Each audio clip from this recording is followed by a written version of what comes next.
الحمد لوليه والصلاة والسلام على أهله أما بعد فأعوذ بالله السميع العليم من الشيطان الرجيم بسم الله الرحمن الرحيم هو الذي جعل لكم الأرض ذلولا فامشوا في مناكبها وكلوا من رزقه وإليه النشور رب اشرح لي صدري ويسر لي أمري واحلل عقدة من لساني يفقهوا قولي علم الانسان ما لم يعلم رب زدني علما۔ حضرات گرامی، آج ہم سورہ ملک کا دوسرا رکوع شروع کر رہے ہیں۔ اللہ تبارک و تعالیٰ کے بے پایاں فضل و کرم کے طفیل اور جناب محمد رسول اللہ صلی اللہ علیہ وسلم کے صدقے اور طفیل اور قرآن مقدس کے طفیل، اللہ تبارک و تعالیٰ ہی آج کے درس کے اندر بھی بیان کی توفیق عطا فرمانے والا ہے۔ جیسے گزشتہ بیانات میں پروردگار عالم نے توفیق مرحمت فرمائی، پروردگار عالم نے اس سے پہلے یہ بیان کیا کہ جو خدا مخلوق کو پیدا کرنے والا ہے، کیا وہ اس مخلوق کو ہی نہ جانے گا؟ مخلوقات کو ایک اللہ نے پیدا فرمایا ہے تو کیا اس کو خبر نہ ہوگی کہ سمندر میں کتنی مخلوقات ہیں اور آسمانوں اور زمین میں کتنی مخلوقات ہیں؟ ظاہر ہے کہ وہ بہتر جاننے والا ہے، بہتر جناب علم رکھنے والا ہے۔ ہم اور آپ مخلوقات کی تعداد کو نہیں جان سکتے، بڑے سے بڑا سائنسداں بھی ستاروں کی تعداد نہیں بتا سکتا، بڑے سے بڑا سائنسداں بھی ریت کے ذرات کو نہیں بتا سکتا۔ یہ تو رب ذوالجلال نے اپنی ذات گرامی کے ساتھ مخصوص کر رکھا ہے۔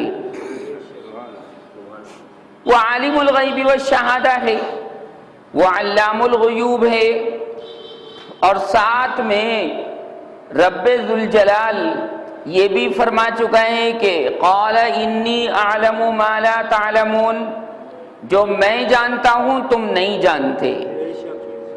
سارے حقائق، دقائق کو، لطائف کو رب تعالی بہتر جانتا ہے۔ ہمارا علم ناقص، اس کا علم پورا ہے۔ ہماری طاقت اور قوت ناقص ہے، اس کی طاقت اور قوت ہر چیز کے اوپر ہے۔ وہ جب چاہے بے جان سے جاندار کو پیدا کر دے اور اسی طرح جاندار سے بے جان کو پیدا کر دے۔ یہ ہمارا آپ کا راسخ عقیدہ ہے۔ پروردگار عالم نے ارشاد فرمایا الا یعلم من خلق وهو اللطیف الخبیر۔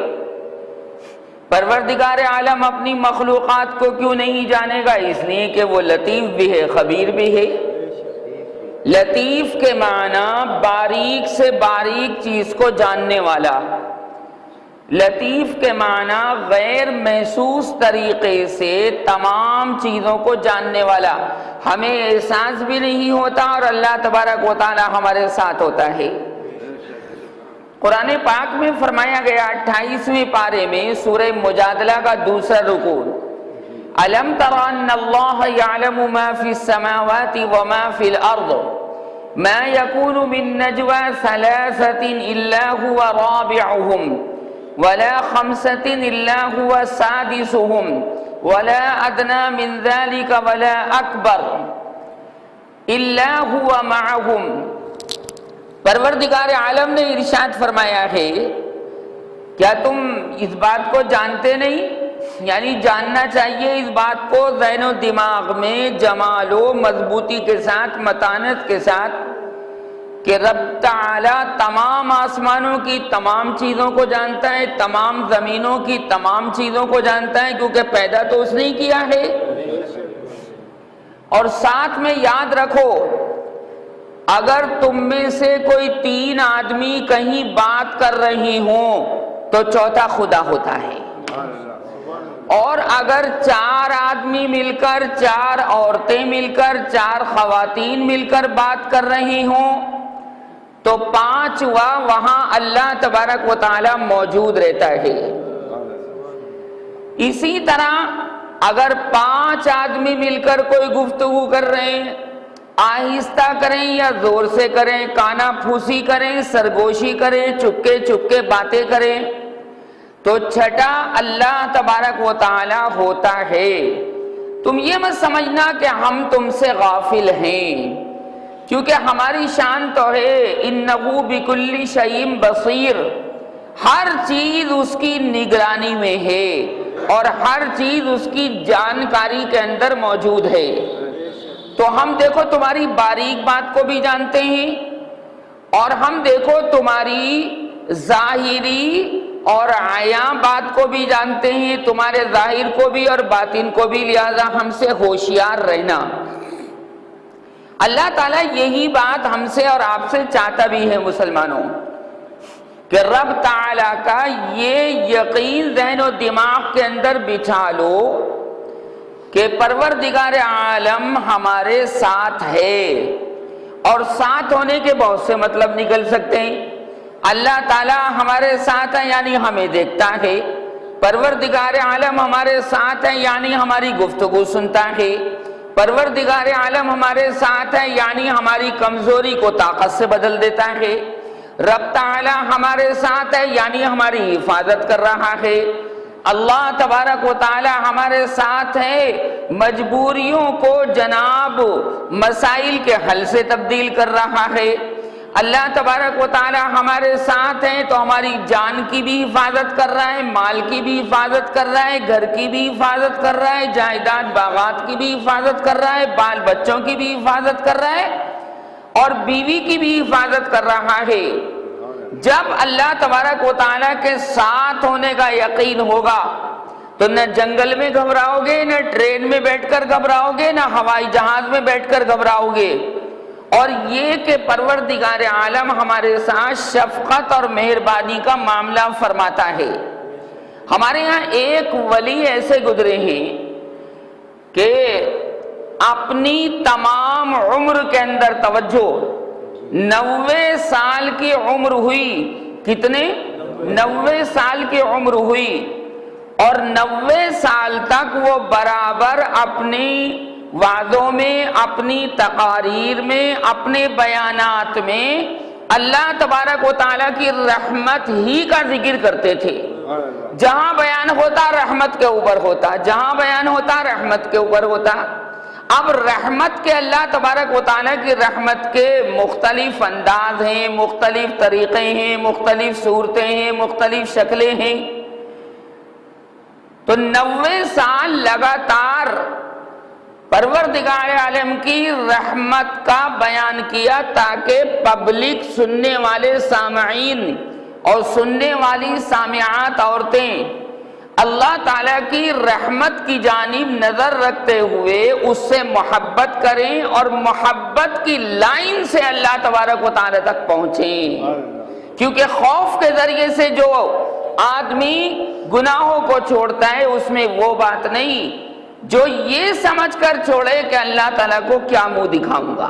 وہ کہے گا میرا کھایا پیا، میرے کپڑے لیتے دیے ہوئے استعمال کیے، ساری چیزیں میری بنائی ہوئی باڈی کو استعمال کیا، اور تو میری نافرمانی کرتا رہا، میں کیا منہ دکھاؤں گا؟ اس کی محبت میں مستغرق ہو کر اس کی معاصی کو، اس کے گناہوں کو چھوڑ دے۔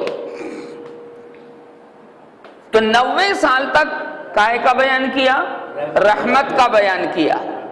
انتقال ہو گیا 90 سال میں، جانا تو بھائی سبھی کو ہے، اس میں تو کوئی شک ہی نہیں ہے، لیکن سرکار دو عالم مدنی تاجدار سید الابرار، جن کو اس دنیا میں بھیجا ہے رسول بنا کر رب غفار نے، وہ ارشاد فرماتے ہیں کہ مرنے کے وقت تم اللہ سے بدگمان ہو کر مت مرنا، یعنی یہ روح نکلنے سے پہلے یہ تصور ذہن و دماغ میں باندھنا کہ اگرچہ میری نافرمانیاں 7 سمندروں کے جھاگوں سے بھی زیادہ ہیں، مگر اللہ کی رحمت میرے گناہوں سے زیادہ بڑی ہے، لہذا تم بدگمانی مت کرنا بلکہ یہ سوچنا کہ میری روح بھی بڑھیا نکلے گی، رحمت کے ساتھ نکلے گی، قبر میں بھی رحمت کے ساتھ جاؤں گا، اور میرا کفن دفن بھی بڑھیا ہوگا، اور ساتھ میں میری نماز جنازہ میں بھی جو حضرات مشغول ہوں گے، وہ شریک ہوں گے، ان کی نماز جنازہ میرے حق میں اللہ تعالیٰ قبول فرمائے گا اور میری مغفرت فرما دے گا۔ یہ ذہن و دماغ میں یہ سرکار دو عالم صلی اللہ علیہ وسلم کا ارشاد گرامی ہے کہ 90 سال تک رحمت کا بیان کیا، انتقال ہو گیا۔ انتقال کے بعد فرماتے ہیں کہ میری پیشی ہوئی اللہ تبارک و تعالیٰ کے دربار میں، پروردگار عالم نے میرے سامنے اپنی ذات کو کیا اور اپنی ذات کے سامنے مجھے کیا، اور میں برابر اللہ کی رحمت پر امید رکھے ہوئے تھا کہ جس خدا نے دنیا کے ہر مرحلے کو بڑھیا فرما دیا، وہ اپنے سامنے پیشی کے مرحلے کو بھی بڑھیا فرمائے گا۔ یہ رحمت میرے دل پر غالب تھی، سر میں بھی اگر درد ہوا تو یہ سمجھا کہ اللہ کی رحمت ہے، میں نے کبھی گھبراہٹ محسوس نہیں کی، بخار آیا تو میں نے یہی سمجھا کہ یہ اللہ کی رحمت ہے، اس کی طرف سے بھیجی ہوئی بیماری ہے، وہی اس بیماری کو دور بھی فرمانے والا ہے۔ مجھے اللہ تعالیٰ نے روزانہ ایسے کیا کہ میں نے جناب روزانہ زمین کھودی اور روزانہ پانی نکالا، میں اس پر بھی راضی ہوں۔ تو یہ رحمت میرے دل پر چھا گئی تھی، اور یہ کرم نوازی پروردگار عالم کی میرے انگ انگ میں سما گئی تھی، لہذا پیشی ہوئی تو اللہ تبارک و تعالی نے فرمایا کہ کیا کیا دنیا کے اندر؟ تو میں نے کہا کہ رب تعالیٰ تو تو بہتر جانتا ہے کیا کیا ہے میں نے، میری گھڑی گھڑی، میرا سیکنڈ سیکنڈ، میرا منٹ منٹ تو بہتر جانتا ہے۔ ہاں اتنی بات عرض کرتا ہوں کہ میں نے دنیا کے اندر جتنی بھی تقریریں کی، جتنے بیانات کیے، جتنے وعظ کیے، مردوں کے اندر یا مستورات کے اندر، میں نے پروردگار تیری رحمت کو بیان کیا، ہمیشہ ہمیشہ تو بہتر جانتا ہے۔ تو رب تعالی نے ارشاد فرمایا کہ تو نے 90 سال تک میری رحمت کو بیان کیا، اب میں تیرے اوپر رحمت نہ کروں گا تو پھر کس کے اوپر کروں گا؟ میں تیرے اوپر رحمت کر کے تیری مغفرت نہیں کروں گا تو پھر کس کی مغفرت کروں گا؟ تو نے میری رحمت کا جھنڈا بلند کیا، میری رحمت کی چادر کی وسعت اور لمبائی چوڑائی بیان کی، اور تو یہ کہتا رہا اللہم مغفرتک اوسع من ذنوبی ورحمتک ارجع عندی من عملی، کہ پروردگار تیری رحمت تو، تیری مغفرت تو میرے گناہوں سے بھی زیادہ بڑی، چوڑی، لمبی، کہ کوئی تیری رحمت کی چادر کو پہنچ نہیں سکتا۔ لہذا میرا یہ عقیدہ رہا کہ تو نے پیدا کیا، تو رحمان اور رحیم ہے، تیری رحمت کو بیان کیا، فرمایا جا آج رحمت کی چادر میں لپیٹ کر میں تیرے لیے جنت کا فیصلہ کرتا ہوں۔ قسم بخدا یہ ہے اللہ تبارک و تعالیٰ کی ذات گرامی کے اوپر یقین اور ایمان اور اذعان، یہ تمام چیزیں رب تعالیٰ کی جانب سے آتی ہیں، لہذا بدگمان مت ہونا۔ اگر کسی وقت کسی دن دکان میں زیادہ بکری نہ ہو تو بدگمان مت ہونا اللہ تبارک و تعالیٰ کی جانب سے، یا کبھی بخار آ جائے تو بدگمان مت ہونا کہ اللہ تعالیٰ نے حضور پر نور صلی اللہ علیہ وسلم کے ذریعے یہ بات کہلوا دی۔ یہ حضور اکرم صلی اللہ علیہ وسلم کا فرمان عالی شان ہے، یہ حضور اکرم صلی اللہ علیہ وسلم کا فرمان خوشبودار ہے۔ کیا وہ فرمان خوشبودار کیا ہے؟ کہ لا تسبوا الحمى بخار کو برا مت کہنا، بیماری کو برا مت کہنا، کیونکہ یہ تیرے گناہوں کو جلا کر راکھ کر دیتا ہے۔ اس دنیا کے اندر جناب ہمارے اس علاقے میں، آس پاس کے علاقوں میں بخار کی وبا چل رہی، ٹائیفائڈ کی وبا چل رہی، تو اس میں گھبرانے کی کیا بات ہے؟ اللہ تبارک و تعالی پاک کر رہا ہے بندوں کو، اس کا حکم ہے کہ بیماری آ جائے تو تم دوا کا استعمال کرو، اس کو برا بھلا مت کہو، اس کو برے الفاظ کے ساتھ یاد نہ کرو کہ اللہ مجھے ہی بیمار ڈالنے کے لیے رہ گیا تھا، کسی اور کو بیمار نہ ڈالا۔ ارے بھائی خامخواہ کی باتیں، ارے عجب مذاق ہے، عجب بات ہے کہ تم اپنی صحت چاہتے ہو اور اپنے بھائی کے لیے بیماری چاہتے ہو۔ عجب بات ہے یہ بات سمجھ میں آنے والی نہیں۔ فرمایا سرکار دو عالم صلی اللہ علیہ وسلم نے جو تمام نیکوں کے سردار ہیں اور جن کا ہر قول اور عمل خوشبودار ہے، فرمایا ارشاد فرمایا حضور صلی اللہ علیہ وسلم نے کہ لا یؤمن احدکم حتی یحب لأخیہ ما یحب لنفسہ، تمہارا ایمان اس وقت تک پورا نہیں ہو سکتا جب تک اپنے بھائی کے لیے بھی وہی چیز پسند نہ کرے جو اپنی ذات کے لیے کرتا ہے۔ یہ کیا بات ہے؟ دوسرے کو بیماری دے دے، دوسرے کو جناب مرض دے دے اور میری حالت کو بڑھیا کر دے، یہ ایمان کا تقاضا نہیں۔ ایمان کا تقاضا تو یہ ہے کہ اگر برابر میں کسی پڑوسی کو یا کسی رشتہ دار کو یا کسی دوست اور ہم پیالہ ہم نوالا آدمی کو، پھوپھی کو، خالہ کو، نانا کو، نانی کو، یا کسی ایک عام انسان کو اگر کچھ مصیبت لاحق ہو، بیماری ہو، تو وہ بیمار پڑا ہے لیکن تکلیف دوسرا بھی محسوس کر رہا ہے اور اس کے لیے پیٹ پیچھے دعا کر رہا ہے کہ یا اللہ اس کو صحت کلی عطا فرما، اس کو شفاء کلی عطا فرما، اس کے تمام امراض کو دور فرما، اس کی تمام پریشانیوں کو دور فرما، اس کے تمام مصائب کو دور فرما۔ یہ ہے ایمان کا تقاضا۔ لہذا پروردگار عالم نے کیا بات ارشاد فرمائی؟ فرمائی هو الذی جعل لکم الارض ذلولا، ہاں وہی خدا تو ہے جس نے تمہارے واسطے، تمہارے فائدے کے لیے، تمہاری منفعت کے لیے، تمہارے نفع کے لیے زمین کو ذلول بنا دیا، زمین کو تمہارے تابع کر دیا۔ ذلول کسے کہتے ہیں؟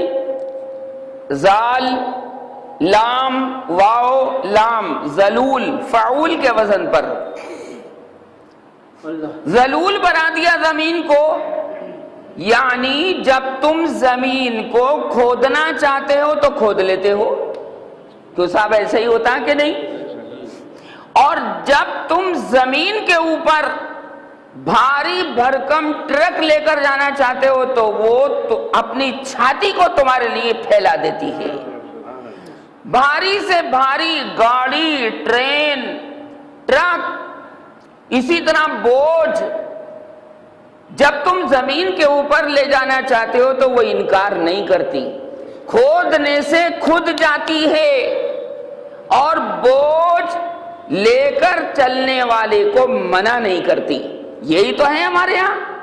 ارے بھائی ہمارے یہاں یہی تو ہوتا ہے، ہم تعمیر کرتے ہیں، بنیاد کھدواتے ہیں، ہمارے ہاں کوئی انتقال کر جاتا ہے اس کے لیے قبر کھدواتے ہیں، ہمارے لیے کوئی اور دوسری چیز ہوتی کھدائی کرنے کے لیے، جیسے تیل تلاش کرنے کے لیے، گیس تلاش کرنے کے لیے کہ گیس بھی زمین سے نکلتا ہے اور پیٹرول بھی جناب زمین سے نکلتا ہے، اور اللہ تبارک و تعالی نے یہ پیٹرول کی اور ڈیزل کی تمام کانے اور تمام ذخیرے اللہ تبارک و تعالی نے حضور اکرم صلی اللہ علیہ وسلم کے واسطے سے سب سے زیادہ صحابہ کرام کی اولاد کو عنایت فرمائی۔ صحابہ کرام کی اولاد، ارے محنتیں انہوں نے کی، محنتیں ابو بکر عمر عثمان و حیدر نے جناب کی، خون اپنے بہا دیے، سرکار دو عالم صلی اللہ علیہ وسلم کے اوپر جب کوئی تکلیف کفار اور مشرکین نے جناب پہنچائی تو اپنی کمر کو ایسے کر لیا کہ تیر ہماری کمر پر آ کر گریں اور محمد الرسول اللہ صلی اللہ علیہ وسلم بالکل محفوظ رہے. میاں محنتیں انہوں نے کی میاں جی، کھا رہی ہیں ان کی اولادیں، کھا رہی ہیں ان کی اولادیں. سب سے زیادہ تیل نکالنے والا سعودیہ ہے پوری دنیا کے اندر، پوری دنیا اس کی محتاج ہے. اور اسی طرح عرب کے خطے جناب تمام کے تمام تیل سے بھرے ہوئے ہیں کہ پروردگار تو نے تیل بھر دیا. فرمایا صحابہ نے اور تابعین نے، صحابہ کے غلاموں نے، صحابہ کی عورتوں نے میرے دین کے اوپر اپنا تن من دھن لٹا دیا، لہذا میں ایسی چیز ان کو عطا کروں گا کہ جس کی محتاج پوری دنیا ہوگی. وہ کیا چیز ہے؟ کیا چیز ہے بھائی؟ تیل. اور یہ مٹی کا تیل بھی تو زمین سے نکلتا ہے. جہاز کے اندر سب سے زیادہ بڑھیا تیل استعمال کیا جاتا ہے، اس کے اندر طاقت اور قوت بہت ہوتی ہے، اس میں کوئی غلاظت نہیں ہوتی، کوئی میل کچیل نہیں ہوتا، تبھی تو 500 آدمیوں کو لے کر ہوا میں اڑ جاتا ہے. یہ جو ہمارے یہاں آپ کیا پیٹرول پڑتا ہے گاڑیوں میں، ماروتی میں، سوزوکی میں، جپسی میں اور دوسری گاڑیوں میں، بائک میں، اسکوٹر میں، یہ تو بہت خراب تیل ہوتا ہے. ہوائی جہاز کے اندر تو بہت بڑھیا فرسٹ کلاس کا تیل یوز کیا جاتا ہے، ورنہ نیچے کو لے کر گر جائے گا. اللہ نے فرما دیا تم نے ہوائی جہاز بنایا، تم نے پلین بنایا، لیکن تم نے اس میں بھی میری نقل کی. کس کی نقل کی؟ ہاں اللہ تو اصلی ہے، پروردگار عالم تو حقیقی ہے، طاقت میں بھی، قوت میں بھی، دیکھنے میں بھی، پیدا کرنے میں بھی، ساخت دینے میں بھی، بناوٹ میں بھی. لہذا تم نے ہوائی جہاز بنا لیا میرے کبوتروں کو دیکھ کر، تم نے ہوائی جہاز بنا دیا میرے کووں کو دیکھ کر، تم نے ہوائی جہاز بنا دیا پرندوں کو دیکھ کر، تم نے ہوائی جہاز بنا دیا تمام کی تمام اڑنے والی چیزوں کو دیکھ کر. یہ میں خدا ہی تھا کہ میں نے تمہاری آسانی کے لیے تمہارے ذہن و دماغ میں ہوائی جہاز بنانے کی پلاننگ ڈال دی، کیونکہ تمہارا دماغ بھی میرے قبضے میں ہے. یہ کبوتروں کو دیکھ کر بنایا گیا. سچی؟ ہاں حرم شریف کے اندر بھی باہر صحن میں کیا کبوتری تو جناب دانا چگتے رہتے ہیں. فرمایا گیا مشائخ نے تو ارشاد فرمایا کہ حرم شریف کے کبوتروں کو برا مت کہنا، حرم شریف کے کبوتروں کو برا مت کہنا. اور لوگ جو جناب اس میں گیہوں ڈال دیتے ہیں، کبوتروں کے لیے جوار باجرہ ڈال دیتے ہیں، جو کچھ بھی ان کو میسر ہوتا ہے. اور ہمارے ایک عاشق نے، اللہ کے عاشق نے تو ایک بات اور لکھی، کیونکہ عشق و محبت کا جب جذبہ کار فرما ہوتا ہے تو آدمی کا ذہن و دماغ پھر اپنے معشوق اور محبوب یعنی اللہ تبارک و تعالیٰ کی صفات کے اندر گھومتا رہتا ہے کہ اللہ نے یہ کیسے بنا دیا، یہ کیسے بنا دیا. اور اللہ ہی کی توفیق سے اور اللہ تبارک و تعالیٰ کے حکم سے ہی تمام کے تمام لوگ اللہ کی پیدا کی ہوئی چیزوں کے اندر غور و فکر کر کے اپنی چیزیں بنا لیتے ہیں، اپنی چیزیں بنا لیتے ہیں. اب یہ گولے، یہ جناب ایٹم بم، نیپام بم، آپ سمجھ لیجئے کہ اللہ تبارک و تعالیٰ جب شیاطین کو جو اوپر آسمانوں کی جانب چڑھتے ہیں غیب کی خبریں لینے کے لیے، تو پروردگار عالم ستارے کو اور اس کی روشنی کو توڑ کر ان کے اوپر گولوں کی طرح مارتا ہے، جس کی وجہ سے جنات جل کر راکھ ہو جاتے ہیں. یہ گولے کہاں سے بنا لیا آپ نے؟ یہ ایٹم بم کہاں سے بنا لیا؟ یہ ہائیڈروجن بم آپ نے کہاں سے بنا لیا؟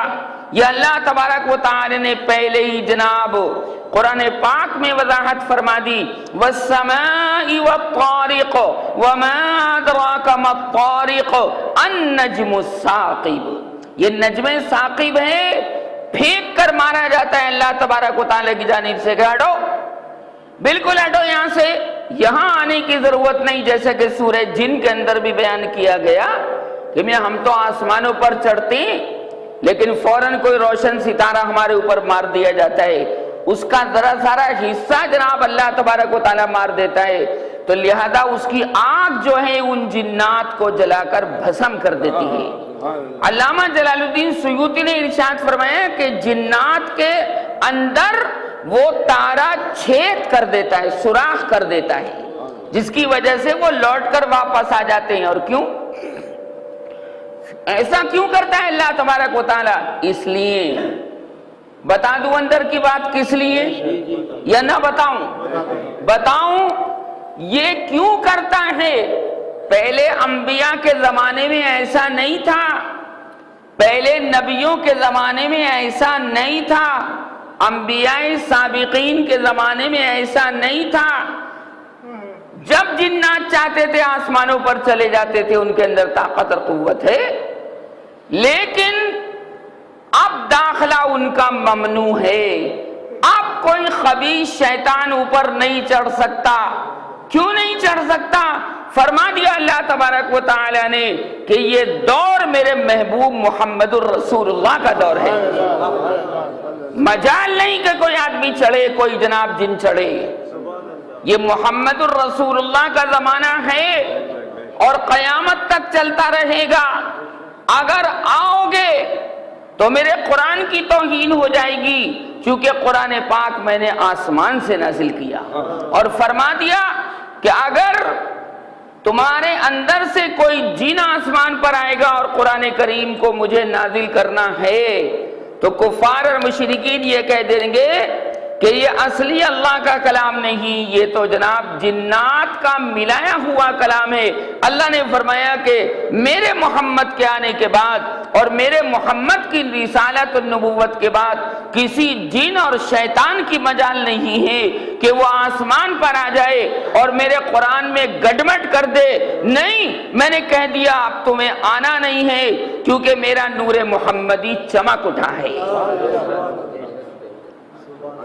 وَبِالْحَقِّ أَنزَلْنَاهُ وَبِالْحَقِّ نَزَلَ وَمَا أَرْسَلْنَاكَ إِلَّا مُبَشِّرًا وَنَذِيرًا، میں نے قرآن کو حق کے ساتھ اتارا اور حق کے ساتھ محمد الرسول اللہ کے پاک دل پر اتار بھی دیا، بیچ میں کوئی گڑبڑ نہیں ہوئی کہ کوئی آدمی یہ نہ سمجھے کہ جناب قرآن میں کسی غیر اللہ کا کلام بھی موجود نہیں، صاف ستھرا میرا کلام ہے، قرآن کا ہر لفظ میری طرف سے ہے، قرآن کا ہر لفظ پاک و صاف ہے، قرآن کا ہر لفظ طاہر مطہر ہے، کیونکہ میں طاہر مطہر ہوں، میں پاک و صاف ہوں، اور لے جانے والا جبریل پاک و صاف ہے، اور جس کی جانب پہنچایا جا رہا ہے یعنی محمد الرسول اللہ صلی اللہ علیہ وسلم، وہ طہارت کا سر چشمہ ہے، طہارت کا مرکز ہے، میرے محمد کا ظاہر بھی پاک ہے اور میرے محمد کا باطن بھی پاک ہے۔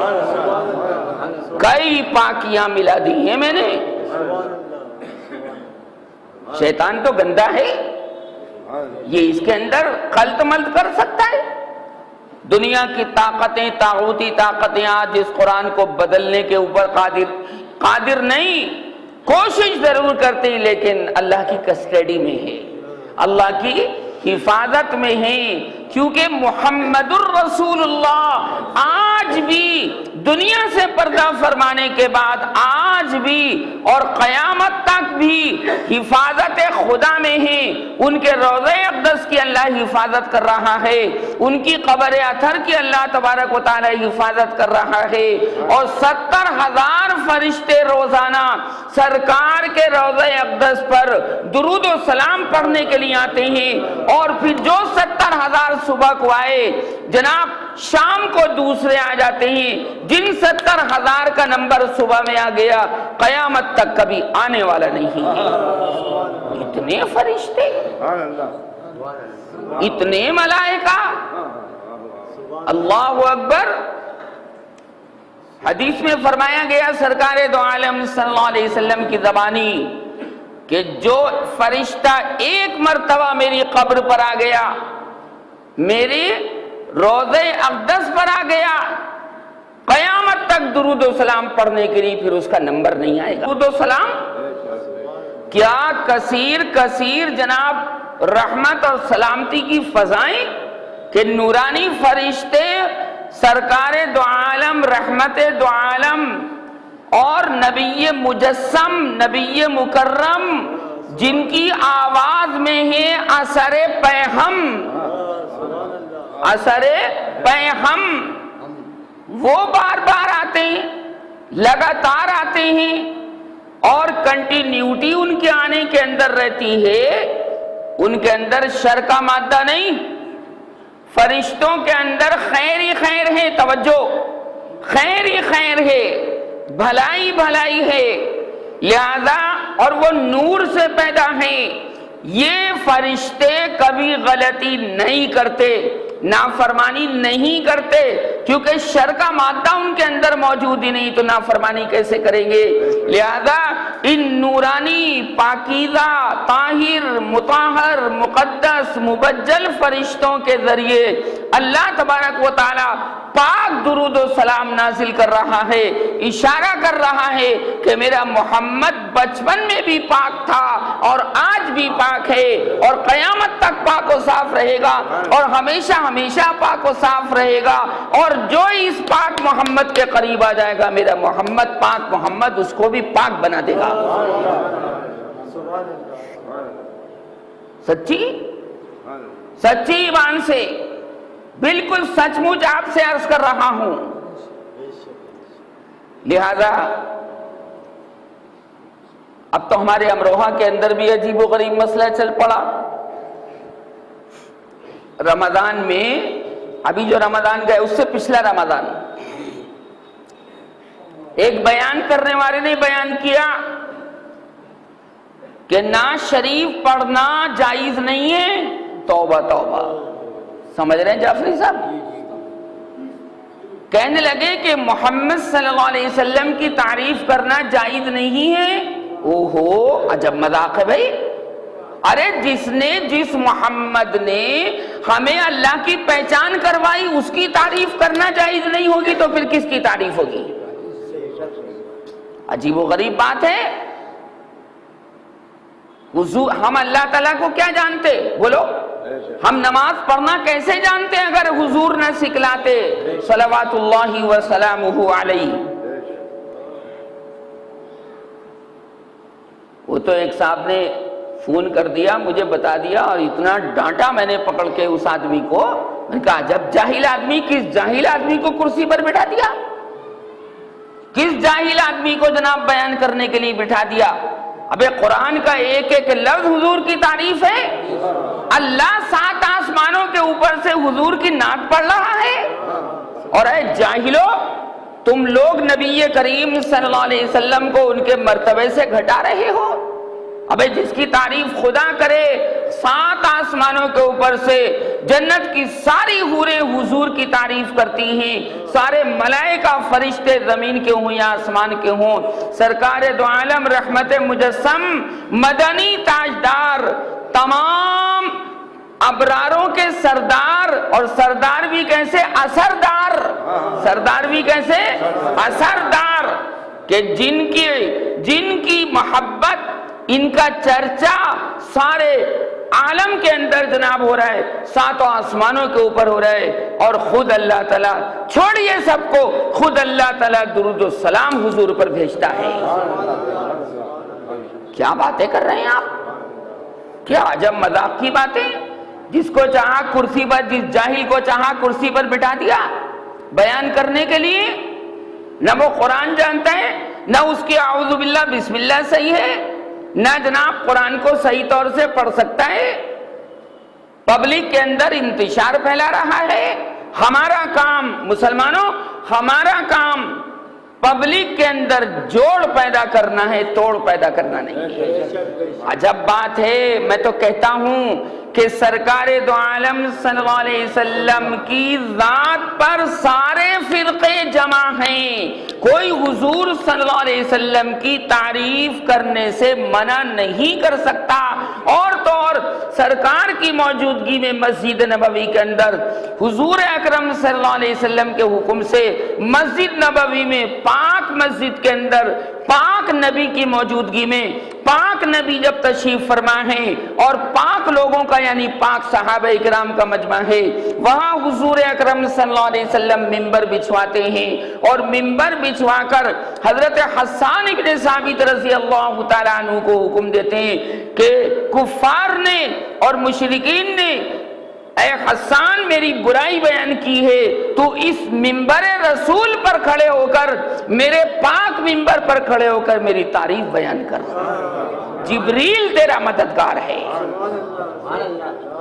جبریل تیرا مددگار ہے، چڑھ جا میرے ممبر پر اور ممبر پر کھڑے ہو کر میری شان میں میری نعت کے اشعار پڑھو اور بتا دے ان جاہلوں کو، ان معاندین اسلام کو، ان دشمنان اسلام کو، اگر تم برا کہتے ہو محمد الرسول اللہ صلی اللہ علیہ وسلم کو، تو محمد کی تعریف کرنے والے برائی کرنے والوں سے زیادہ دنیا میں موجود ہیں۔ اپنی بگڑی بناتے ہیں لوگ۔ آج کی رپورٹ کیا ہے؟ اب تو کچھ جاہل لوگ یہ بھی کہہ رہے ہیں، کچھ نا آشنا نا واقف لوگ کہہ رہی ہیں کہ نمازی نماز پڑھنے کی وجہ سے نڈر ہو جاتا ہے۔ کیا ہو جاتا ہے؟ اس کے دل میں یعنی نمازی کے دل میں اللہ کا ڈر نہیں رہتا۔ سنتے رہیے، آپ آج کی رپورٹ دے رہا ہوں میں آپ کو اسی امروہہ کی۔ ہاں میں تو کہتا ہوں پہلوان صاحب، امروہہ میں سب مال ملتا ہے، امروہہ میں ہر طرح کی ویرائٹی موجود ہے، ہر طرح کا سامان یہاں پر سپلائی ہوتا ہے۔ تو کہنے لگے کہ جو نماز پڑھے گا اس کے دل کے اندر سے خدا کا خوف نکل جائے گا۔ توبہ توبہ۔ اور یہ بھی کہا کہ جو نماز پڑھے گا اس کا دل کالا ہو جاتا ہے، اس کے دل سے خوف خدا نکل جاتا ہے۔ بالکل الٹی بات، بالکل حرام بات، بالکل ناجائز بات۔ کہتے ہیں ہم تو خوب گناہ کرتے ہیں تاکہ ہمیں اللہ تعالیٰ کا خوف رہے کہ پتہ نہیں اللہ معاف کرے گا نہیں معاف کرے گا۔ عجیب بات ہے بھائی، عجیب بات ہے۔ یہ تو ایسا ہو گیا جیسے کوئی اچھا بچھا آدمی بیمار پڑ کے دکھائے، ٹھیک ہے، بد پرہیزی کرے، بیمار پڑ جائے اور اس سے پوچھا جائے کہ بھئی آپ نے بد پرہیزی کیوں کی، بیمار کیسے پڑ گئے، تو وہ جواب دے کہ مجھے دوائی کھانے سے محبت ہے۔ کیا الٹی بات کر رہے ہو بھئی؟ مجھے ڈاکٹر کے پاس جانے سے محبت ہے، مجھے دوائیاں استعمال کرنے سے محبت ہے، مجھے انجیکشن کی سوئیاں گھپوانے سے محبت ہے۔ کیا الٹی بات کرتے ہو بھائی؟ یار الٹے باز بریلی کو یہ کیا کر رہے ہو؟ کوئی آدمی بھائی عقل سلیم رکھنے والا، قلب سلیم رکھنے والا یہ کہے گا؟ کبھی نہیں کہے گا۔ اللہ سے مانگے گا اللہم ارزقنا صحتا موفورتا دائمتا کاملتا متواترتا مستمرتا، اے اللہ مجھے ایسی صحت دینا جو ہر وقت 12 مہینے اور میری زندگی کے پورے حصے میں برقرار رہے اور میں تیری خوب ڈٹ کر عبادت کروں۔ یہ کہتا ہے عقل سلیم والا، قلب سلیم رکھنے والا۔ ہمارے ہاں تو یہ کہا گیا بھائی شریعت میں کہ بیماری مت مانگنا، بیماری نہیں، اللہ سے عافیت مانگنا۔ کیا؟ چین، سکون، امن۔ جو پریشانیوں میں مبتلا ہیں ان کے لیے پیٹھ پیچھے دعا کرنا، پیٹھ پیچھے دعا کرنا۔ ارے منہ پر تو یار سبھی دعا دیتے ہیں، دیتے ہیں کہ نہیں دیتے؟ اور آج کل تو جناب ایک مسئلہ یہ ہو گیا عام طریقے سے کہ لوگ کہتے ہیں دعا میں یاد رکھنا۔ وہ وعدہ بھی کر لیتا، ہاں ہاں انشاءاللہ ضرور دعا میں یاد رکھیں گے، کرتا ورتا نہیں ہے، یاد رکھنا کرتا ورتا نہیں ہے، شاید ہی کوئی اکا دکا اس وعدے کو نبھاتا ہو۔ دعاؤں میں یاد رکھنا ایک فارمیلٹی ہو گئی، ایک رسم ہو گئی، وعدہ کر لیا تو اس کے لیے دعا کرو، نہیں کرو گے تو گنہگار ہو جاؤ گے۔ اور سرکار دو عالم صلی اللہ علیہ وسلم نے ارشاد فرمایا اللہ تعالیٰ پیٹھ پیچھے کی دعا کو کبھی رد نہیں فرماتا، کیونکہ ریاکاری نہیں ہوتی اس میں۔ اے اللہ فلاں آدمی ہمارے محلے میں پریشان ہے، پیٹھ پیچھے دعا ہو رہی ہے، اے اللہ اس کی اس تکلیف کو، بے چینی کو، بیماری کو، مرض کو، پریشانی کو دور فرما دے اور مجھے اس سے عافیت میں رکھ، مجھے اس سے۔ یہ ہے بڑھیا دعا۔ تجربہ ہے میرا کہ اگر پیٹھ پیچھے کبھی میں نے دعا کی تو ایک دم اللہ تعالیٰ قبول فرما لیتا ہے۔ سچی ریاکاری نہیں ہوتی اس کے اندر، دکھاوا نہیں ہوتا، کیونکہ منہ دیکھے کی بات تو سبھی کرتے ہیں، کون منع کر دے گا دعا کو؟ کرتا ورتا کوئی نہ پہلوان صاحب، ہوشیار رہیو تو اپنا ذخیرہ خود جمع کر کے رکھیو، کبھی دوسرے پر بھروسہ کر لو کہ میری اعلی اولاد میرے انتقال کے بعد میرے لیے ایصال ثواب کرے گی، کوئی نہ کرتا ہے، کوئی نہ کرتا۔ اولاد تو ماں کو بھی بھول جاتی ہے اور باپ کو بھی بھول جاتی ہے۔ اپنا ذخیرہ خود تیار کر کے رکھو تاکہ وہاں پچھتانا نہ پڑے، وہاں شرمسار نہ ہونا پڑے، وہاں خجالت اور ندامت تمہارے اوپر طاری نہ ہو۔ یہ نہیں کہ پھپھو ایصال ثواب کر دے گی، خالہ ایصال ثواب کر دے گی، کچھ نہ بھیا۔ یہاں تو 6-7 دن پوچھم پاچھی ہوتی مرنے والے کی، اس کے بعد تو صاحب جو گیا سو گیا، اس بیچارے کی قبر کے تختے تک گر جاتے ہیں، ان کو کوئی سنبھالنے والا نہیں ہوتا۔ تو خود تیاری کرنی ہے یا لنگڑے کی طرح بیساکھی پر چلنا ہے؟ خود تیاری کرنی، زور سے تو بولو۔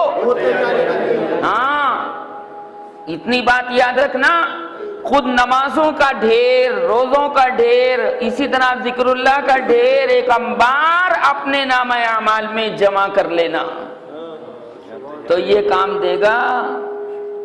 رشتہ داروں پر بھروسہ مت کر لیجو، یہ سب رشتے ناتے دکھانے کے ہیں، یہ سب رشتے ناتے۔ ہاں اگر کسی کا معمولی سا بھی اگر آپ نے اکرام نہیں کیا تو اس کو شکایت ہو جاتی، میں چائے تک کو نہ پوچھا، میں بیٹھنے تک کو نہیں کہا۔ ٹھیک ہے بھائی اس کی غلطی ہے، لیکن کیا اپنے گھر سے چلے تھے چائے پینے کی نیت سے؟ تمہارے گھر میں چینی نہ تھی، پتی نہ تھی؟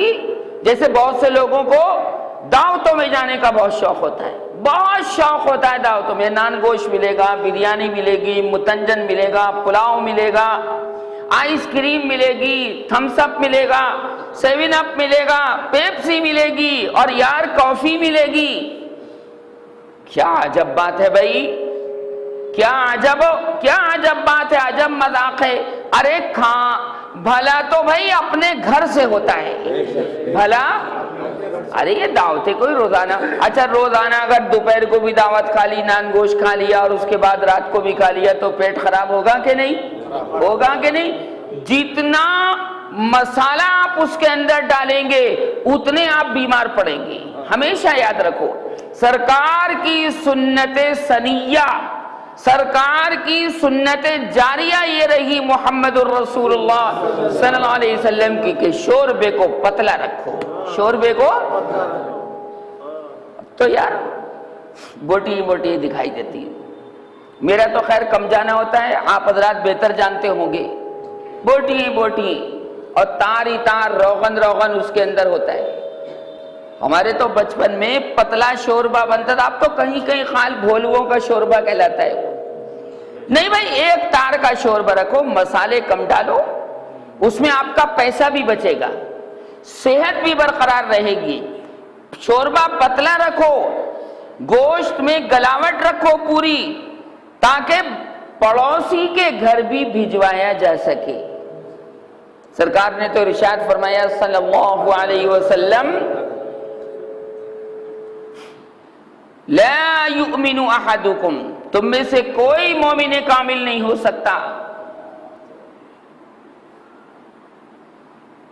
کہ خود تو پیٹ بھر کر کھا لے، وجارہ جائع، اور اس کا پڑوسی بھوکا رہے، نہ، بری بات ہے۔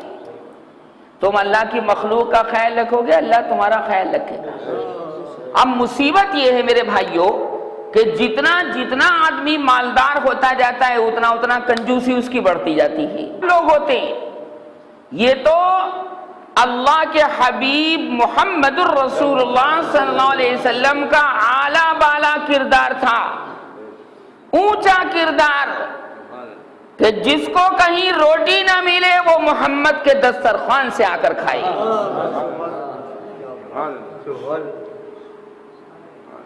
مدینہ منورہ کے بھوکے لوگ، آس پاس کے گاؤں کے لوگ سرکار کے دسترخوان پر آ کر کھاتے تھے، اور کمی نہیں ہوتی تھی، اور کمی میاں بخاری میں ایک حدیث شریف موجود ہے، فرماتے راوی فرماتے کہ ہم حضور اکرم صلی اللہ علیہ وسلم کے پاس ایک پیالہ تھا، اس میں سالن آ جاتا تھا، توجہ، اور 80 100 صحابہ مل کر اس پیالے میں سے کھاتے تھے، باقی 100 انتظار کرتے رہتے تھے کہ یہ نمٹے تو ہم جائیں۔ اب 80 اور 100 پھر دوبارہ آ گئے، لیکن پیالے کا سالن ذرہ برابر کم نہیں ہوتا تھا۔ سچی جھوٹی بات تو میں عرض کرتا ہی نہیں، عادت ہی نہیں آئیں بائیں شائیں کرنے کی، ہرگز نہیں، بالکل جچی تلی نپی بات کہ میری بات کا کوئی انکار نہ کر سکے، اور انکار کرے تو میرے پاس لاؤ پکڑ کر۔ میں بار بار کہتا رہتا ہوں اس بات کو، سالن کم نہیں ہوتا تھا اور روٹی کم نہیں ہوتی تھی۔ اوفو، ابو ہریرہ فرماتے ہیں رضی اللہ عنہ، جو سن 7 ہجری میں غزوہ خیبر کے موقع پر مسلمان ہوئے، کل 3 سال حضور کی معیت اور ساتھ ان کو ملا، لیکن بھیا کم وقت میں اللہ جس کو نوازنا چاہے وہ نواز دیتا ہے۔ سرکار کا وصال دنیا سے آپ نے پردہ فرمایا سن 11 ہجری میں، سن ربیع الاول سن 11 ہجری میں، اور یہ مسلمان ہوئے سن 7 ہجری میں۔ عبد شمس ان کا نام تھا، کفر کے زمانے میں۔ کس کا؟ ابو ہریرہ کا، سورج کا بندہ۔ کس کا؟ عبد شمس کا مطلب ہے سورج کا بندہ۔ سرکار دو عالم صلی اللہ علیہ وسلم کی نبوت و رسالت کے پھول کی خوشبو ان کے گاؤں تک پہنچ گئی، ان کے قبیلے تک پہنچ گئی۔ قبیلہ دوس، دال واو سین، قبیلہ دوس سے ابو ہریرہ کا تعلق تھا۔ یہ تو خدمت اقدس میں آئے تمام خوبیاں سن کر کے سرکار ایسے ہیں اور ایسے ہیں اور ایسے ہیں۔ فرماتے ہیں کہ جب میں حضور اکرم صلی اللہ علیہ وسلم کی خدمت شریفہ اور خدمت انیقہ میں آیا تو میں نے تو جو سنا تھا اس سے زیادہ بڑھ کر پایا، اس سے زیادہ بڑھ کر پایا۔ 3 سال ملے اور میں نے اپنا ہاتھ سرکار کے ہاتھوں میں دے دیا کہ ابو ہریرہ کو، ابو ہریرہ تو سرکار نے بعد میں نام دیا، اس ناچیز بندے کو اپنی خدمت میں قبول فرمائیں۔ آپ سرکار کو انکار کرنے والے تھے؟ میں کوئی انکار کرنے والے تھے؟ وہ تو صاحب وقار تھے، بہترین گفتار، بہترین کردار، آپ کا ہر عمل، آپ کی ہر ادا خوشبودار، آپ کی ہر ادا عطردار، کہ پسینے میں بھی خوشبو، پسینہ بھی خوشبودار۔ پسینہ بھی خوشبودار. تو ابو ہریرہ کو قبول کیا، مسلمان ہو گئے. سرکار نے فرمایا آج سے تمہارا نام بدلتے ہیں، ہم عبد شمس نہیں رکھتے، تمہارا نام ہے عبد الرحمن. ابو ہریرہ کا اصل نام کیا تھا؟ عبد الرحمن. یہ وہی ابو ہریرہ ہیں مسلمانوں کہ ہماری ماں، آپ کی ماں، سارے مسلمانوں کی ماں عائشہ صدیقہ رضی اللہ تعالی عنہ کا جب انتقال ہوا ہے سن 58 ہجری کے اندر، تو عائشہ اماں کی نماز اسی ابو ہریرہ نے پڑھائی تھی. عائشہ کی نماز کس نے پڑھائی تھی؟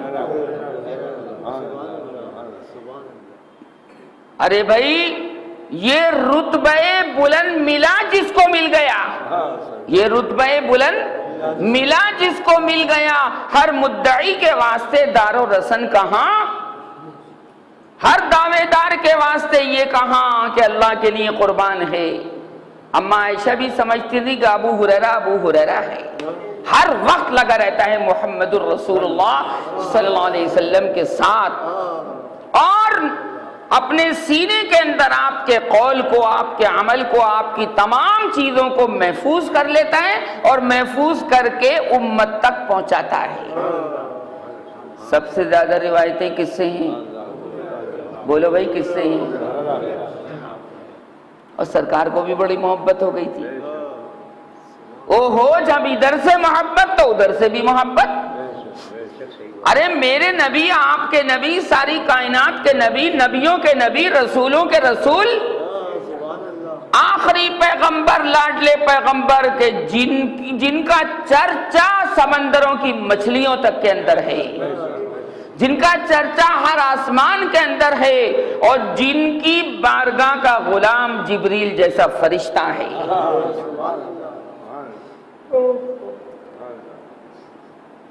وہ تو اپنے دشمن کو بھی جناب دھتکارتے نہیں تھے.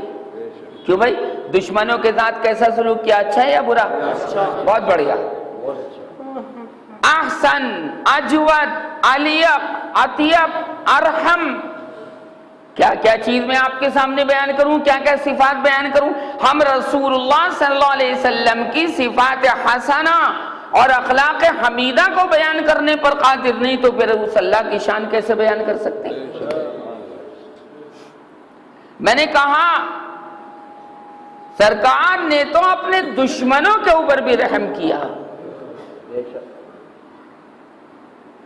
نور العلا، نور الہدا، ہدایت کے نور، شمس الدجا، بدر الدجا، نور العلا، جن کے بارے میں حضرت سعدی نے ارشاد فرمایا بلغ العلا بکمالہ، بلغ العلا بکمالہ، کشف الدجا بجمالہ، حسنت جمیع خصالہ، صلو علیہ وآلہ. شیخ سعدی کے اشعار ہے یہ. بلغ العلا بکمالہ، محمد صلی اللہ علیہ وسلم تو اپنے کمال کے ذریعے بلندیوں کو پہنچ گئے. کشف الدجا بجمالہ، محمد الرسول اللہ صلی اللہ علیہ وسلم نے اندھیریوں کو اپنی روشنی سے چھانٹ دیا. فرمایا حسنت جمیع خصالہ، سرکار کی ہر ادا بڑھیا ہے. ان اداؤں پہ کون نہ مر جائے اے خدا، ان اداؤں پہ کون نہ مر جائے اے خدا. لہذا صلو علیہ وآلہ، تم اے مومنو محمد پر درود بھیجو اور اس کی آل پر درود بھیجو. تبھی تو ہم کہتے ہیں اللہم صلی علی محمد وعلی آل محمد. کہتے ہیں کہ نہیں کہتے؟ شیخ سعدی نے جب یہ اشعار لکھے، توجہ، ہمارے شاہ ولایت صاحب کے وہ پیر بھائی تھے، کون؟ چرچا ہے پوری دنیا کے اندر شیخ سعدی کا، عاشق رسول تھے صلی اللہ علیہ وسلم. تو جب یہ اشعار لکھے، توجہ سنو، شمع محمدی کے دیوانوں، پروانوں، مستانوں، سنو. جب یہ اشعار لکھے تو فرشتوں نے اسی وقت سرکار کی خدمت شریفہ میں پہنچا دیے کہ آپ کے ایک امتی نے، سعدی نے آپ کی یہ تعریف کی ہے، اس طرح تعریف کی ہے۔ کوئی بات نہیں، شیخ سعدی علیہ الرحمہ سو گئے، رات میں سو گئے، اور پتہ نہیں صاحب کیا کیفیت ہوگی اس وقت ان اشعار کے لکھنے کی کہ اللہ کی بارگاہ میں بھی یہ اشعار قبول اور بارگاہ رسول مقبول میں بھی قبول۔ نیند آ گئی، سو گئے، تو خواب کے اندر نبی کریم صلی اللہ علیہ وسلم تشریف لے آئے۔ بھائی کھول دو بیٹے کے بعد، کھول دو، اور آ کر کہا توجہ چاہوں گا، یہ عشق کی باتیں ہیں، محبت کی باتیں ہیں، قانون کی باتیں نہیں ہیں۔ سوکھا آدمی کیا سمجھے گا؟ ابے سوکھا جو فتوے دیتا پھرے وہ کیا سمجھے گا اس کو؟ کچھ بھی نہیں۔ یہ تو جو دلدار ہوگا وہی جناب اس کردار کو سمجھے گا۔ دلدار بنو، دلدار، سچی، سوکھا پن ختم کرو۔ عشق نبوی کی کیفیت تمہارے اوپر غالب ہونی چاہیے تو مزہ آئے گا کہ سرکار بھی حشر میں کہہ دیں کہ پروردگار یہ میرا ہے، اس سے کچھ مت کہیو،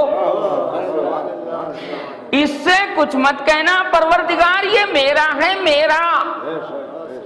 میں کہ کم بات ہے؟ یہ کم بات ہے کہ لاکھوں اربوں کروڑوں لوگوں میں سے سرکار دو عالم، رحمت دو عالم، رحمت مجسم، رحمت مکرم صلی اللہ علیہ وسلم یہ فرما دیں کہ یہ میرا ہے اور میں اس کا ہوں، اللہ تعالیٰ اس کو دوزخ میں بھیجے گا؟ بھیجے گا؟ سوال ہی پیدا نہیں ہوتا۔ لیکن یہ بات قانون سے پیدا نہیں ہوگی، یہ بات تو پیدا ہوگی اللہ تبارک و تعالیٰ کے رسول صلی اللہ علیہ وسلم کے عشق و محبت سے۔ عشق ایک گرمی ہے، کیا ہے؟ گرمی ہے، جوش دلاتی رہتی۔ کیا؟ جوش دلاتی رہتی۔ سچی اگر محبوب کا، معشوق کا کہیں ذکر ہو، کتنی گرمی پڑ رہی ہو اور پسینہ بہ رہا ہو، لیکن آپ اپنے محبوب کا ذکر اسی پسینے کی حالت میں سن لیں گے۔ یہ غلط کہہ رہا ہوں؟ پنکھا چلے نہ چلے، یہ چلے وہ نہ چلے، یار پانی ملے نہ ملے، تو ذکر محبوب تو ہم سن رہے ہیں، ذکر محبوب خدا بھی سن رہے ہیں، ذکر خدا بھی سن رہے ہیں۔ اور اللہ نے قرآن میں کیا فیصلہ فرما دیا کہ ذکر مصطفیٰ در حقیقت ذکر اللہ ہے۔ اٹھاؤ 5واں پارہ، من یطع الرسول فقد اطاع اللہ ومن تولی فما ارسلناک علیہم حفیظا، کہ جو محمد سے محبت کرے گا وہ در حقیقت مجھ خدا سے محبت کرے گا، اور جو محمد کی اطاعت کرے گا در حقیقت وہ میری اطاعت کرے گا۔ من یطع الرسول فقد اطاع اللہ۔ کلیئر ہے جی بات، کلیئر ہے بھائی، دیکھو قرآن نے فیصلہ کر دیا، میرا فیصلہ نہیں ہے، کسی اور عالم کا فیصلہ نہیں، یہ تو پروردگار عالم کا فیصلہ ہے۔ ذکر مصطفیٰ در حقیقت ذکر خدا ہے۔ اللہ تعالیٰ نے حضور اکرم صلی اللہ علیہ وسلم کو قرآن پاک میں ذکر کہا ہے۔ کیا کہا ہے؟ ذکر کے معنی یاد رکھنا، یاد رکھنا، یعنی کیا مطلب؟ کوئی مصطفیٰ بھلائے جانے کے قابل ہے؟ ہر وقت یاد رکھو اور زبان کو تر رکھو، صلی اللہ علیہ وسلم، صلی اللہ علیہ وسلم، صلی اللہ علیہ وسلم۔ توجہ چاہوں گا، مشائخ نے ایک بات لکھی کہ بندے کی توجہ، بندے کی کوئی عبادت اللہ قبول کرے نہ کرے، سبحان اللہ و بحمدہ، سبحان اللہ العظیم کی تسبیح کو قبول کرے نہ کرے یہ اللہ جانے، نماز کو قبول کرے نہ کرے یہ اللہ جانے، روزے کو قبول کرے نہ کرے یہ اللہ جانے، اعتکاف کو قبول کرے نہ کرے یہ اللہ جانے، مگر صلی اللہ علیہ وسلم کہنے کو ضرور قبول کرتا ہے، اس کی قبولیت پکی، قبولیت پکی۔ میرے بھائیوں، جو اس کے خلاف تمہیں بتائے سمجھ لو وہ دھوکہ دے رہا ہے، کیونکہ اللہ نماز نہیں پڑھتا، اللہ روزہ نہیں رکھتا، اللہ اعتکاف نہیں کرتا، اللہ خانہ کعبہ کا طواف نہیں کرتا، اللہ تبارک و تعالی اور کوئی عبادت نہیں کرتا، اگر کرتا ہے تو درود شریف پڑھنے کا عمل کرتا ہے۔ ہاں اٹھا کر دیکھو بھائی قرآن میں کیا باتیں کر رہے ہیں آپ، میں کیا باتیں کر رہے ہیں آپ۔ ان اللہ وملائکتہ یصلون علی النبی یا ایہا الذین آمنوا صلوا علیہ وسلموا تسلیما۔ ایمان والو، اللہ اور اس کے فرشتے اپنے نبی پر درود و سلام بھیجتے ہیں، ایمان والو تم بھی یہ کام کیا کرو، تم بھی۔ ہاں اللہ کرتا ہے یہ کام، نماز پڑھتا ہے اللہ نہیں پڑھتا، کسی کو سجدہ کرتا ہے، لیکن اپنے حبیب کے اوپر درود و سلام کی موسلادھار بارش کرتا ہے، درود و سلام کے چمکتے دمکتے مہکتے گلاب کے پھول نچھاور کرتا رہتا ہے۔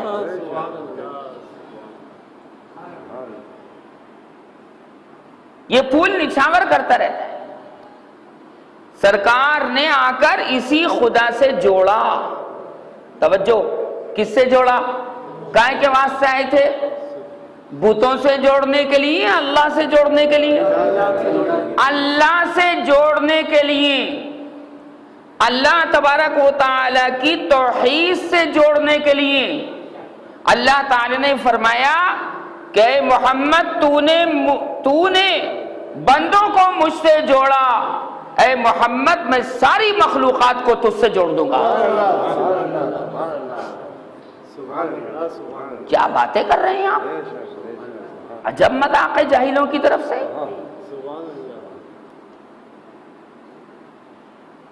لہذا فرمایا گیا کہ 100 آدمی اس پیالے میں سے کھاتے تھے لیکن وہ سالن ختم نہیں ہوتا تھا۔ ابو ہریرہ، حضور اکرم صلی اللہ علیہ وسلم نے حضرت ابو ہریرہ کو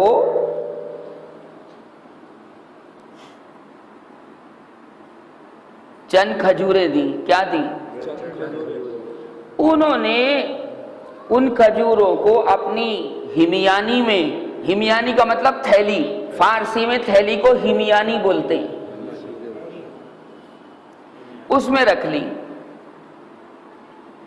اور فرمایا لے ابو ہریرہ یہ کھاتا رہو۔ کیا فرمایا؟ کھاتے رہو۔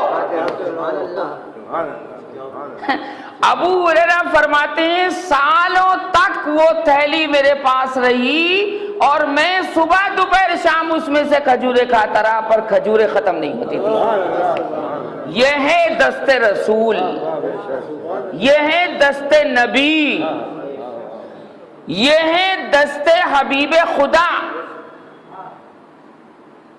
محمد حبیب خدا بن کے آئے، محمد حبیب خدا بن کے آئے، محمد خلیل خدا بن کے آئے۔ لہذا ان جاہلوں کی تقریر سننے کے بجائے سمجھ لو آپ، جو نماز سے منع کرے، کہے کہ دل کالا ہو جاتا نماز پڑھنے والے کا ہے، کہ بھائی صحیح ہے غلط ہے؟ تھپڑ مارے جانے کے قابل ہے۔ یوں کہ ہم تو خوب گناہ کریں یہ سوچ کے کہ ہمیں اللہ سے ڈر لگتا رہے۔ یہ امروہہ کی آج کی رپورٹ دے رہا ہوں میں آپ کو۔ اور اس نے یہ بھی بیان کیا کہ نبی صلی اللہ علیہ وسلم کا ذکر کرنا حرام ہے۔ توبہ توبہ۔ اور پبلک یار امروہہ کی بہت سیدھی سادھی، ایمان سے بہت سیدھی، یہ تو سب جگہ مشہور ہے کہ یار امروہہ کی پبلک بڑی سیدھی سادھی، کوئی نیتا کھاتا رہے، سڑکیں بنواوے نہ بنواوے، جی کچھ نہ کہتی، سارے مزے لوٹتے ہیں۔ باہر کے لوگ امروہہ آ کر یار مزے لوٹتے ہیں، جو امروہہ آ جاتا ہے باہر کا امروہہ سے جانا نہیں چاہتا، یا ٹرانسفر نہیں کروانا چاہتا امروہہ سے۔ بھائی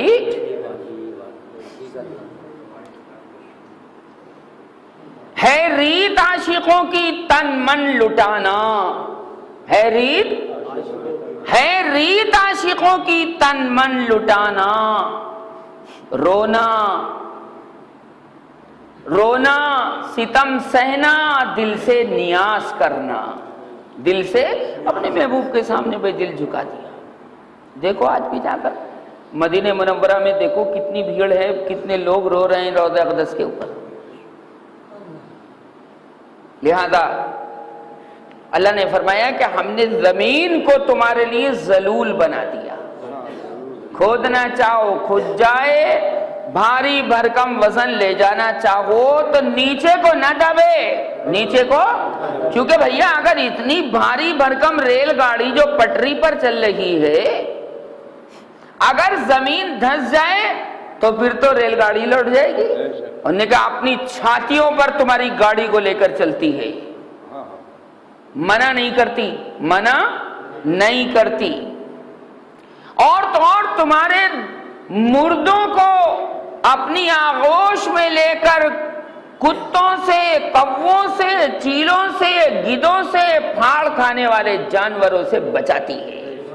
تبھی تو مردے کو حوالے کرتے ہیں زمین کے کہ وہ آیا زمین سے چل زمین میں جا، تو آگ سے پیدا نہیں ہوا، تو آگ سے پیدا نہیں ہوا، جلتا وہ ہے جو کوڑا ہوتا ہے، جلتا وہ ہے، ہاں ہاں آگ کے حوالے اس کو کیا جاتا ہے جو اللہ کی نگاہ میں کوڑا ہے، اور جو قیمتی چیز ہے اس کو زمین کھود کر دباتے ہیں۔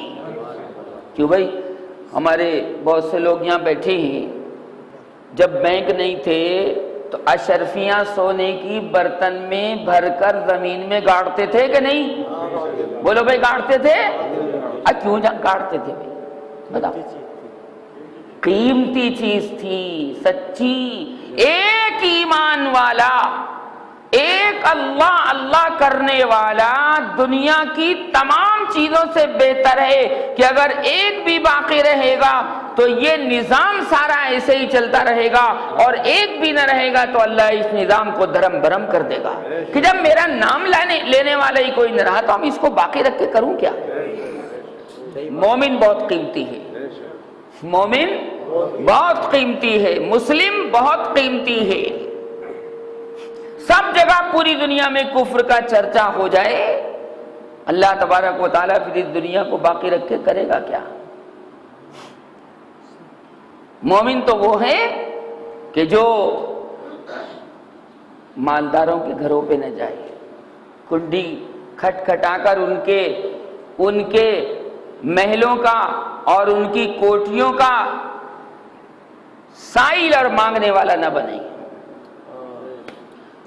مومن کون ہوتا ہے؟ عالم کون ہوتا ہے؟ وہ نہیں جو گاؤں تکیے لگا کر جناب بیٹھا ہے، نہ، بلکہ مومن، بڑھیا مومن وہ ہوتا ہے کہ اللہ کی مخلوق اس کے پاس دور دراز سے آتی ہے۔ کہاں سے آتی ہے؟ وہ کسی کے پاس نہیں جاتا، وہ کسی کے پاس۔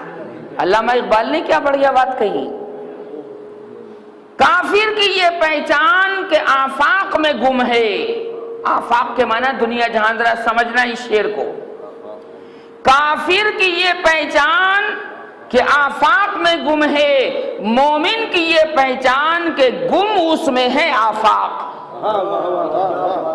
گم اس میں ہے۔ ہاں، ساری دنیا جس کی دل دادا، ساری دنیا جس کی طرف مائل، ساری دنیا جس کی طرف راغب، ساری دنیا جناب جس کی طرف مشتاق، مومن میں پورا جہان گم رہتا ہے، وہ گم نہیں رہتا، وہ تو گم قائمے ہے، اللہ کے اندر ہے، وہ گم قائمے ہے رسول اللہ صلی اللہ علیہ وسلم کی اطاعت اور فرما برداری میں۔ کانپور کے اندر ہمارے، بس آخری بات عرض کر رہا ہوں، بس آخری بات، کانپور کے اندر ہمارے یہاں ایک بزرگ تھے، اتر پردیش میں ہی ہے کانپور، بہت لوگوں کو پتا ہے، چمڑے کا کام بہت بڑا ہے وہاں پر۔ کانپور کے اندر ایک اللہ کا ولی ایسا تھا، سچی رسول اللہ صلی اللہ علیہ وسلم سے اتنا عشق تھا ان کو، میں بتاؤں آپ کو، عشق تھا اتنا، توجہ، کوئی رات خالی نہیں جاتی تھی کہ جب سرکار ان کے خواب میں تشریف نہ لاتے ہوں۔ اور بتاؤں، اس سے بھی بڑھ کر بتاؤں، عشق کے بندے بنو، سوکھے ساکے فتوے دینے والے مت بنو۔ صحابہ کی لائن عشق کی لائن تھی، کیوں بھئی اپنی دلہن کو کوئی چھوڑ دے گا؟ چھوڑ دے گا؟ اسی دن شادی ہوئی، اسی دن ہزاروں بہانے بنا، لیکن حضرت حنظلہ رضی اللہ تعالی عنہ نے اسی دن شادی ہوئی تھی اور ناپاک تھے، غسل لازم تھا، لیکن سرکار کی طرف سے ندا کرنے والے نے ندا کی، چلو جان سے بھی اللہ کی راہ میں جہاد کرو اور مال سے بھی اللہ کی راہ میں جہاد کرو۔ اسی ناپاکی کے اندر، جہاد کے اندر اٹھ کے چلے گئے، یہ بھی انتظار نہ کیا کہ یار میں نہا لوں، یار غسل کر لوں، اور جا کر لڑتے لڑتے جان جہاں آفری کے سپرد کر دی۔ اب اللہ نے کتنا اکرام کیا، وہ تو بھائی جتنا گڑ ڈالو گے اتنا میٹھا ہوگا، جتنا گڑ ڈالو گے اتنا میٹھا ہوگا۔ اب کون پیے بھائی گڑ کی چائے؟ کون پیتا ہے؟ پیتا کوئی؟ گڑ کی چائے مہمان کے سامنے رکھو گے شکایت ہو جائے گی، گڑ پلا دیا، گڑ میاں گڑ پلا دیا، کچھ عزت نہ کری، گاؤں والا سمجھا تھا کیا مجھے؟ ارے بولے اگر تیری قسمت میں گڑ کی چائے پینا تھی تو وہ کیا کرے؟ جھک مار کے وہ تو گڑ ہی پلاتا نا۔ جب اللہ نے تجھے گڑ پلانا چاہا تو وہ بھی کیا کرے؟ دانے دانے پر مہر ہے، قطرے قطرے پر پینے والے کا نام لکھا ہوا ہے۔ پھر وہی بات آ گئی، لالچ میں گئے تھے کیا؟ ارے گڑ کی پلا دی یہ بھی بہت بہتر ہے، تجھے زندہ سمجھا جو گڑ کی یا بتاشے کی چائے پلا دی، ورنہ مردے کو کوئی نہ پلاتا، پلاویں مردے کو نا۔ اب تو یہ جہالت چل پڑی میرے بھائیوں، اب تو یہ جہالت چل پڑی، توبہ توبہ نعوذ باللہ۔ جب عرس کا موقع ہوتا ہے نا، عرس کا، تو قبر میں سائیڈ میں سے سوراخ کر کے یہ عقیدہ رکھے کہ یہ مردہ کھاوے گا اور پیے گا، روح افزا کی بوتل ڈالنے ہیں لوگ، جعفری صاحب روح افزا کی بوتل ڈال رہے ہیں اور سیل کھول کے ڈالے ہیں، اس کی ڈھکنا کھول کے، ویسے ڈھکنا لگا رہتا ہے لیکن سیل توڑ دیتے کہ سیل توڑنے کی بھی مشقت ہمارا مردہ برداشت نہ کرے، اور خوب گلاس بھر بھر کے پیے، خوب گلاس بھر بھر کے پیے۔ میں جانتا ہوں ایسی قبر کو، بات سمجھ میں آ رہی؟ جاہل لوگوں کا مسئلہ اللہ بچائے، اللہ سب کو شریعت کا علم دے اور عمل کی توفیق دے، پہلے مجھے۔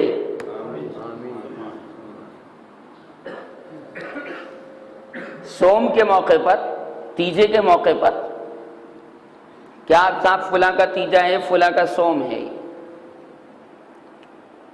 لکھنؤ کے قریب ایک علاقہ ہے تلہر، شاید نام سنا ہوگا آپ نے، کٹرا اور تلہر، وہاں ایک صاحب کا جناب تیجا تھا، تو قبر کے اوپر قریب لا کر جلیبی بھی رکھ دی، حلوہ بھی رکھ دیا، روح افزا کی بوتل بھی رکھ دی، ہمدرد دواخانے کی، ہاں ہاں ہمدرد دواخانہ، شربت روح افزا،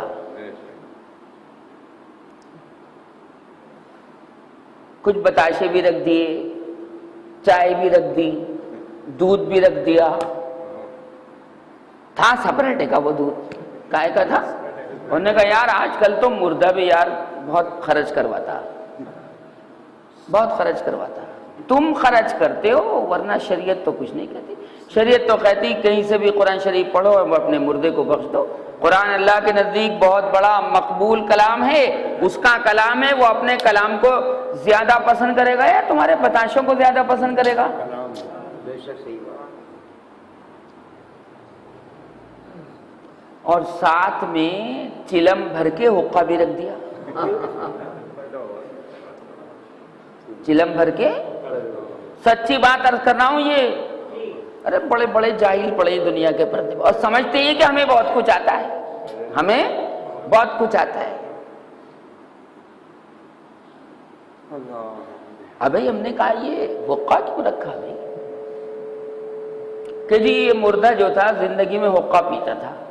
کیا سمجھ رہے ہیں آپ بات کو؟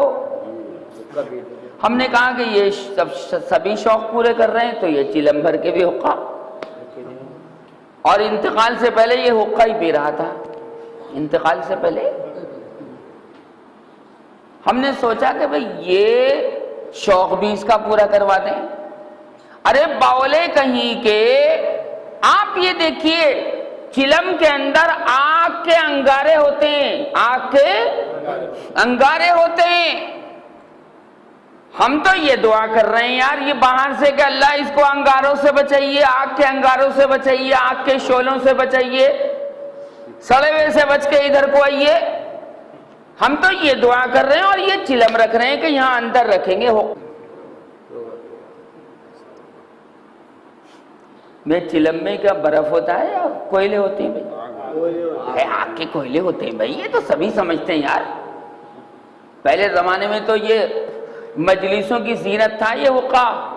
نواب صاحب بیٹھے موڑا ڈالے ہوئے، جناب 10-15 آدمی بیٹھے ہیں، حقہ چل رہا ہے جی. یہ پی کر نمٹا تو یہ لیجیے آپ لیجیے.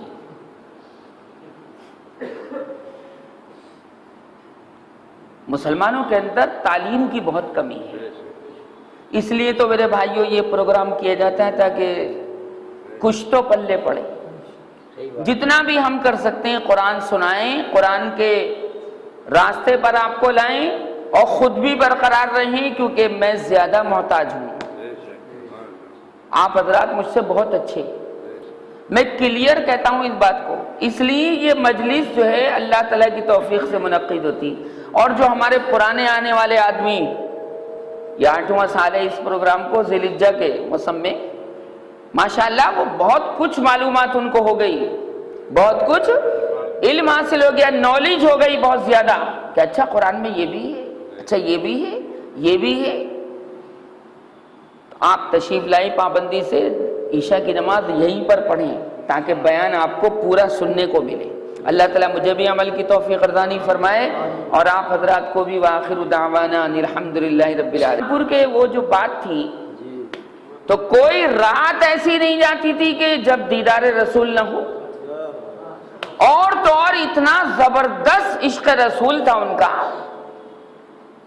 کہ ان کی اوڑھی ہوئی چادر، ان کی اوڑھی ہوئی چادر اگر کوئی جیتے جاگتے، سونے میں نہیں، جیتے جاگتے بھی اپنی آنکھوں پر ڈال لیا کرتا تھا، اسی وقت سرکار کا دیدار ہو جاتا تھا. کیا باتیں کر رہے ہیں بھائی آپ یار، کیا باتیں کر رہے ہیں، کیا عجب مذاق ہے. یہ ہمارے ہندوستان کا حال ہے، ہمارے اتر پردیش کے شہر کانپور کا حال ہے. جو چادر، جو رومال حضرت استعمال فرماتے تھے، آنکھوں پر ڈالا، وضو کرنے کے لیے گئے حضرت، آنکھوں پر ڈالا اور دیدار کر لیا. کس کا؟ سب سے حسین و جمیل کا.